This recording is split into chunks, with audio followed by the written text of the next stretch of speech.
ఇప్పుడు రివర్స్ అవుతున్నారా ఆ సంకేతం వెళ్తుందా?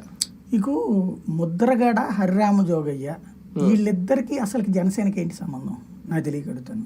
అదే అంటున్నారు కాపు కాసిన నేతలు అన్నది, ఎందుకంటే సంబంధం లేకపోయినా వాళ్ళు ఆ పార్టీని ఓన్ చేసుకున్నారు. ఎవరు చేసుకున్నారు? వాళ్ళు ఏనాడు ఆ పార్టీ కోసం పనిచేశారు? ఆ పార్టీకి ఏమన్నా ప్రచారం చేసి పెట్టారా? ఆ పార్టీని గెలిపించమన్నారా? పోనీ పవన్ కళ్యాణ్కి గెలిపించండి అని చెప్పి 2019లో ఏమన్నా స్టేట్మెంట్లు ఇచ్చారా? 2014లో పవన్ కళ్యాణ్ చెప్తున్నాడు కాబట్టి చంద్రబాబుని గెలవమని ఏమన్నా స్టేట్మెంట్లు ఇచ్చారా? లేదా ఏదన్నా ర్యాలీలు చేసినో నిరాహార దీక్షలు చేసినో పవన్ కళ్యాణ్ కోసం సపోర్టింగ్ ఏమన్నా సభలు పెట్టారా? మన కులపోళ్ళందరూ కలిసి పవన్ గెలిపించండి అని.